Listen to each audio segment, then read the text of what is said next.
En esta sesión vamos a hablar de las alteraciones en los glóbulos blancos, comenzando por describir las generalidades de estos y de las leucemias. También vamos a hablar un poco de linfomas. Posteriormente vamos a realizar algunas preguntas y al final vamos a hacer un quiz para que reforcemos todos los conocimientos que vamos a hacer hoy. Vamos a comenzar explicando, este pathway en el cual comenzamos con la stem cell o la célula madre, de la cual vamos a tener dos caminos, el camino linfoide y el camino mieloide. En el camino linfoide se van a producir las natural killer y los linfocitos T y los linfocitos B. Y por el contrario, en el lado mieloide vamos a tener la producción de las otras células, es decir, las plaquetas, los glóbulos rojos, los mastocitos, los granulocitos como los neutrófilos, basófilos, eosinófilos, etc. Por lo tanto, cuando nosotros hablamos de una leucemia linfoide, vamos a estar hablando de esta parte, y cuando nosotros hablamos de una leucemia mieloide, vamos a imaginar esta ruta. Y en general, en los casos clínicos, cuando nos van a hablar de una leucemia linfoide, nos van a nombrar linfocitos, alteraciones en los linfocitos, ya sean maduros o sean inmaduros. Y cuando vamos a hablar de una leucemia mieloide, aunque se puede alterar cualquiera de las células que salen de esta ruta, lo más común es que nos pongan casos clínicos con alteración en los neutrófilos. Ahora, nosotros también debemos diferenciar entre las células maduras y inmaduras. Si no nos muestran una imagen, lo vamos a hacer con las características o como nos lo describen. Cuando nosotros hablamos de una célula inmadura, termina en blastos. Y cuando hablamos de una célula madura, termina en citos. Por ejemplo, un linfocito inmaduro es un linfoblasto. Un linfocito maduro es un linfocito. Y así podemos hacer la división general de las leucemias, las cuales las dividimos en agudas y en crónicas. Las agudas, como su nombre lo indica, la presentación clínica es muy abrupta, mientras que en las crónicas los pacientes pueden estar asintomáticos por mucho tiempo y después presentar síntomas progresivos.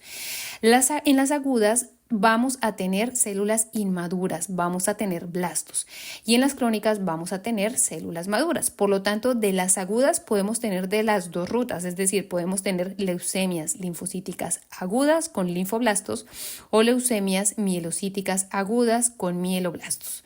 De las crónicas también podemos tener de las dos rutas, es decir, una linfocítica crónica con linfocitos o una mielocítica crónica con mieloblastos.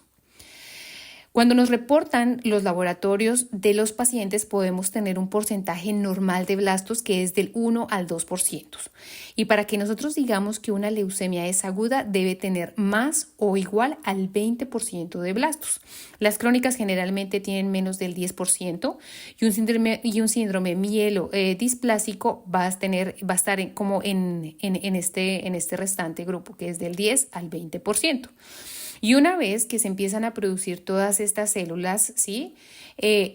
Todas las células normales que se deberían producir en la médula ósea no se van a producir. Por lo tanto, nos van a describir unos pacientes con fatiga, con cansancio, con palidez, es decir, cuando ya tienen anemia, con sangrados cuando ya tienen trombocitosis o con infecciones recurrentes cuando ya tienen leucopenia.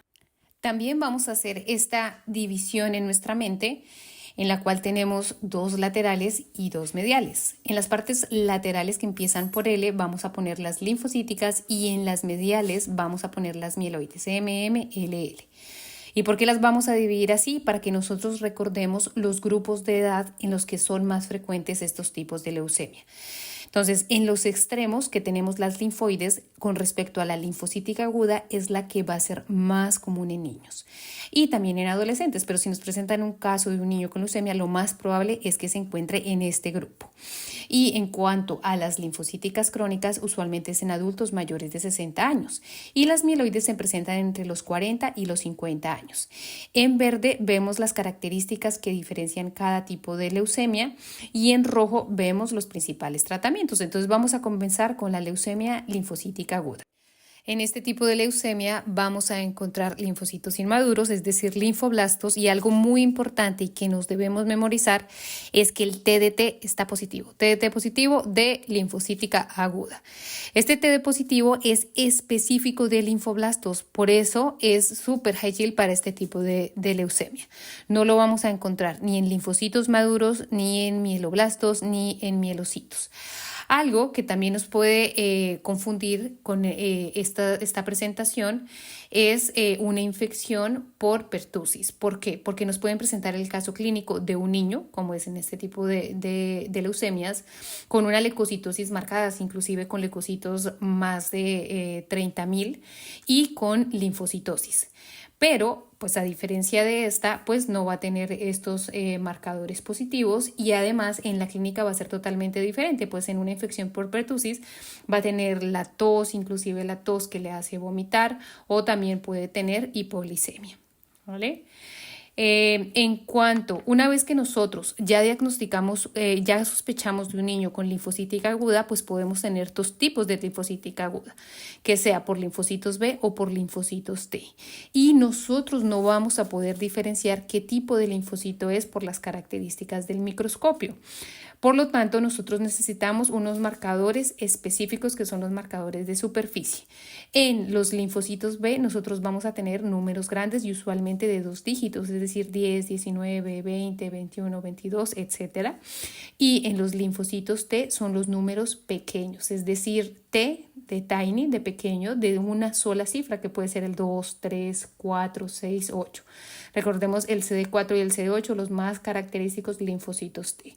Y algo que también nos puede hacer recordar o nos puede hacer diferenciar esta es que cuando tenemos una leucemia por linfocitos T, T de tiny, de números pequeños, y T también de que se presenta más en adolescentes, en teenagers, y que se puede presentar con una masa en el timo. Es decir, puede ser un caso clínico que nos presenten de un adolescente con una tomografía que presenta una masa mediastínica, o si no nos presentan una tomografía, pues que sea pacientes que tienen dificultad para respirar, que tienen compresión en la tráquea, o que pueden tener edema facial por un síndrome de vena cava superior. Y B, pues es de más de niños. En cuanto a la leucemia linfocítica crónica, recordemos es más en adultos mayores de 60 años y en esta lo característico van a ser estas células, SMOD cells, en las cuales son células que no tienen bordes definidos, son células muy frágiles y que las vamos a relacionar con uvitas pasas. Entonces, en ancianitos y uvitas pasas va a ser como nuestra relación para este tipo de célula. En cuanto a la leucemia mielocítica aguda, pues recordemos, vamos a pensar como en neutrófilos inmaduros. Algo súper importante de este tipo de leucemia es que es mieloperoxidasa positiva. Así como el TDT es positivo para la linfocítica aguda, la mielocítica aguda es mieloperoxidasa positiva y cada vez que nos salga esto nos vamos a ir a este grupo. Y súper importante tenemos los O-Roads. Los O-Roads son este tipo de células con estos blastos que tienen estas rayitas. Y cada vez que no lo presenten, vamos a pensar pues en una mielocítica aguda. Y cuando se presentan muchos O-Roads, el riesgo de estos pacientes es que tengan una coagulación intravascular diseminada. ¿Vale? De este tipo de leucemia realmente podemos tener varios tipos. Podemos tener el M0, el M1, el M2, M3 hasta el M7.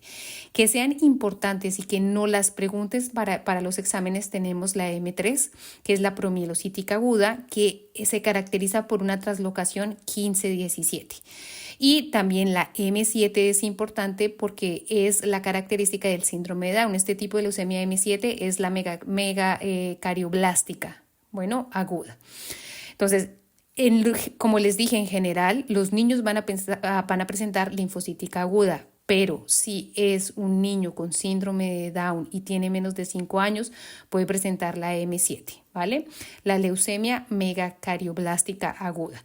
Si es mayor de 5 años, un niño con síndrome de Down, lo más común es que tenga una linfocítica aguda. Y algo también muy característico de este tipo de leucemia es que es la única que se trata con vitamina A, que responde con vitamina A. Y por último tenemos la leucemia mieloide crónica, la cual se va a caracterizar por el cromosoma de Filadelfia, que es la translocación 922. Y importante que el tratamiento es con imatinib, el cual actúa en el BCR-ABL tirosinquinasa. Y algo que también debemos recordar es que estas mieloides crónicas pueden hacer crisis blásticas hasta en un 20% y pasar a una leucemia aguda. Ahora vamos a pasar a practicar con las preguntas. Si ustedes están estudiando con YouWord, pueden utilizar este número de preguntas, estos ID de question. Y si no están estudiando con YouWord, pueden colocar la patología y patofisiología de desórdenes de glóbulos blancos. Cuando hayan terminado, pueden volver a este video para continuar con el quiz de revisión.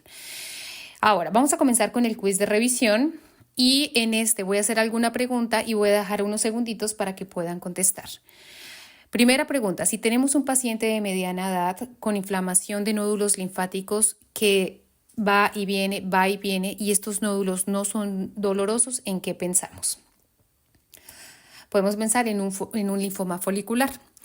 Recordemos que estos nódulos indoloros son muy característicos de los linfomas. Cuando tenemos un paciente con una infección, usualmente los nódulos son dolorosos y en las preguntas nos van a dar las dos características. Un paciente con datos de infección, con inflamación de nódulos linfáticos, pero en este caso no son dolorosos y nos pueden poner una laminilla como la que vemos acá. Ahora, en el linfoma folicular, ¿qué tipo de translocación tenemos? La translocación 14-18. ¿Qué oncogen se expresa con este tipo de translocación?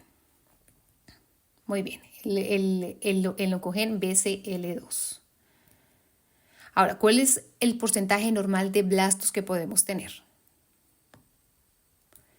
Del 1 al 10%. ¿A partir de qué porcentaje nosotros hacemos el diagnóstico de una leucemia aguda? Mayor o igual al 20%. Si nosotros tenemos blastos, ¿en qué pensamos? ¿En linfoides o en mieloides? En los dos. Recordemos que tanto los linfoides como los mieloides pueden ser inmaduros. Podemos tener linfoblastos o mieloblastos. Una vez que nosotros tenemos linfocitos inmaduros o mielocitos inmaduros, ¿cómo los podemos diferenciar? La única forma para diferenciarlos es por medio de los marcadores. Entonces los linfocitos, los linfoblastos van a tener TDT positivos y los mieloblastos van a tener mieloperoxidasa positivo, ¿no? Ahora, ¿qué vemos en esta imagen? Son los SMOD cells, que son las uvitas pasas. Todas las uvitas pasas. ¿De qué es característico este tipo de célula? Muy bien, de una leucemia linfocítica crónica, ¿sí? De los adultos, de los grandes. Cuando nosotros hablamos del cromosoma Filadelfia, ¿qué translocación encontraríamos? La translocación 922. ¿Y qué tipo de leucemia produce esta translocación? Una leucemia mieloide crónica. Muy bien. Ahora, ¿qué estamos viendo aquí? Muy bien, son las red Stenberg cells, ¿sí? Estas células gigantes binucleadas. Estas células, ¿de qué nos hacen el diagnóstico? ¿De qué es así súper característico? Del linfoma de Hodgkin.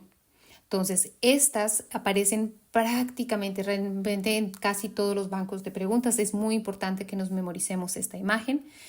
Y en casi todos los casos clínicos se va a ver acompañado de un paciente que tiene una linfadenopatía no dolorosa. Puede o no verse acompañado de síntomas B, es decir, de fiebre, de sudoración, de pérdida de peso, pero a veces no presentan estos síntomas B en las preguntas. Y en cuanto al análisis de sangre, nos pueden presentar que tienen unos leucocitos normales, a diferencia de las leucemias, donde sí vamos a encontrar alteraciones en la biometría hemática.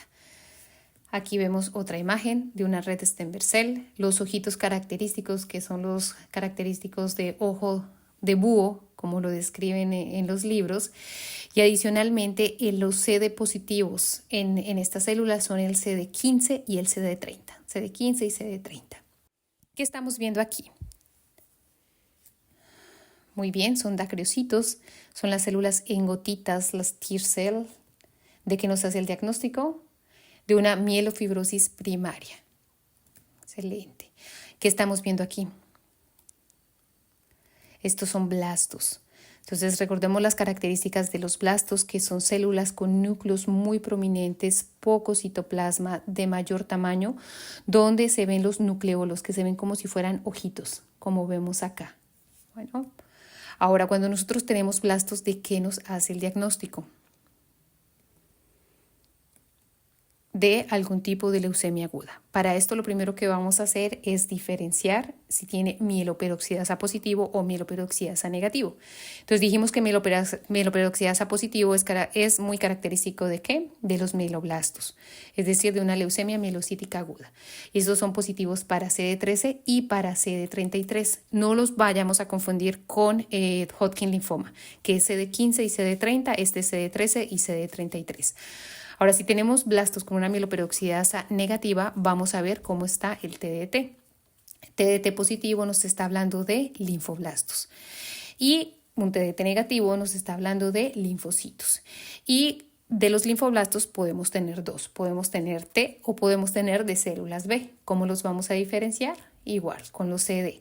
Recordemos, los linfoblastos de células T tienen los números pequeños, menores al 10, números de un solo dígito. T de tiny, T de tumor en el timo, de masa en el timo, y T de teenager, de adolescente. Y B, números grandes de 2 dígitos, usualmente mayores o iguales al 10. Muy bien, ahora, ¿qué estamos viendo aquí? ¿Cómo se llaman estas células? Perfecto, se llaman O-roads, como los vimos, ¿no? Las agujitas que se encuentran aquí dentro de las células, estas agujitas.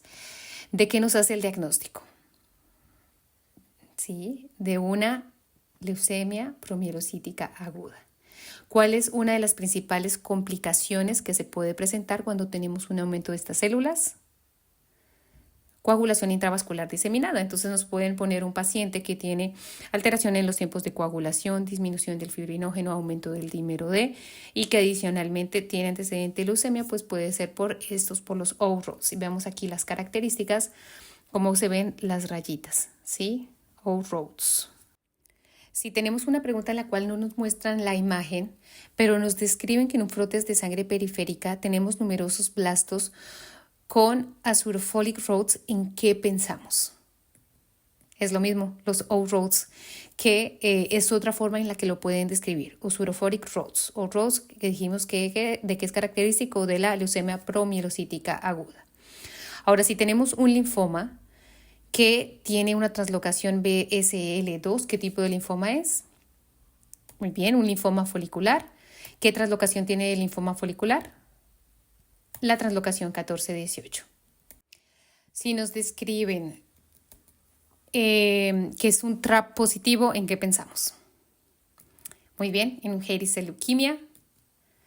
Y una vez que nosotros tenemos linfoblastos, ¿en qué pensamos? En una leucemia aguda. Muy bien, ¿cuántos tipos de leucemia aguda tenemos? 2, de T cells y de B cells. ¿Cómo las diferenciamos? Por los marcadores. Perfecto. Entonces tenemos linfocitos T, tiny numbers, números pequeños de un solo dígito. Además recordemos que T es de teenager y T de masa en el timo. Y B de niños con números más grandes de 2 dígitos, del 10 hacia adelante. Bueno, ahora vamos a hablar de translocaciones. Si tenemos una translocación 14-18, ¿en qué pensamos? En un linfoma folicular. Recordemos que esta translocación es del BSL2 y esta es una encoda una molécula antipoptótica. ¿Listo? Y pues la manifestación clínica característica es un adulto de edad media con inflamación linfática que va y viene y que no es dolorosa. Si tenemos una translocación 15-17, ¿en qué pensamos? En una leucemia promielocítica aguda. En esta nos vamos a acordar de todas las A, es decir, es un RARA positivo, un O-ROADS positivo y una que responde a la vitamina A. Si tenemos una 9-22, ¿en qué pensamos? Sí, es el cromosoma Filadelfia, entonces es una leucemia mieloide crónica. Si tenemos el 8-14, ¿en qué pensamos?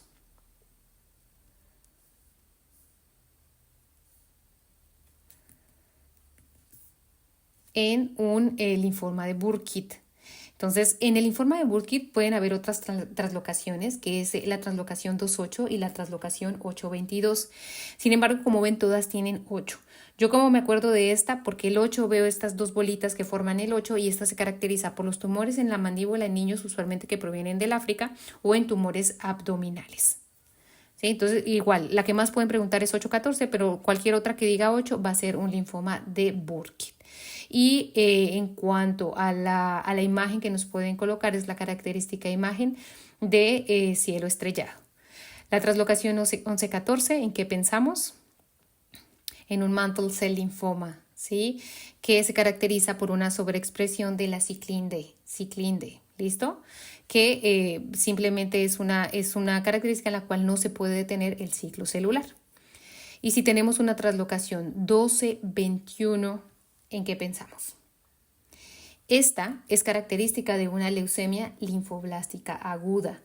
Entonces, ¿cómo nos vamos a acordar de esta? Porque usualmente esta es la leucemia que se ve caracterizada a síndrome de Down, es decir, a trisomía 21. Recordemos que en niños mayores de 5 años esta va a ser la más común. En niños menores de 5 años, la leucemia mielocítica M7, es decir, la leucemia megacarioblástica, va a ser la más común en niños con síndrome de Down. Ahora, si tenemos una pregunta donde nos dicen que están usando el leukocyte alkaline phosphatase, ¿en qué pensamos? ¿O para qué nos podría ayudar esta prueba? Esta es una prueba que nos va a ayudar a diferenciar si una leucocitosis es por una respuesta exagerada a una infección o por un cáncer. Cuando nosotros tenemos un paciente con una leucocitosis marcada, es decir, mayor inclusive a 50.000, puede ser por estas dos causas. Y usualmente en los casos clínicos nos van a poner pacientes con datos de infección, con neumonías, con infecciones de vías urinarias ya severas, que inclusive pueden estar haciendo un shock séptico, y que nosotros diferenciemos si esta leucocitosis es secundaria a una infección o secundaria a un cáncer. En este caso, la respuesta es, va a depender del Leukemot reaction, en el cual este Leukemot reaction es una respuesta inmune muy exagerada con una leucocitosis marcada, pero que siempre va a ser secundaria a infección. Por lo tanto, una leukocyte alkaline phosphate elevada nos está hablando de infección. Una disminuida nos estaría hablando de cáncer, que es como la mayoría de casos clínicos que nos pueden colocar. Y el diagnóstico diferencial va a ser con una leucemia mieloide crónica. ¿Por qué con una mieloide crónica? Porque en estas infecciones nosotros vamos a tener neutrófilos, inclusive nos pueden describir como neutrófilos marcados o neutrófilos con algunos puntitos azules, con algunos puntitos basófilos. Y la leucemia, que también nos habla de neutrófilos, pues es la mieloide, y de neutrófilos maduros, pues la mieloide crónica. Por lo tanto, si nos lo colocan como un dato que podemos esperar en una leucemia linfocítica, por ejemplo, pues no tiene que ver nada, porque aquí nos está hablando de una respuesta a una infección con neutrófilos. Para hacer esta presentación me basé en estos 3 videos, además de las preguntas, los cuales en estos videos están muy bien explicados estos temas, por lo que también los invito a que los vean.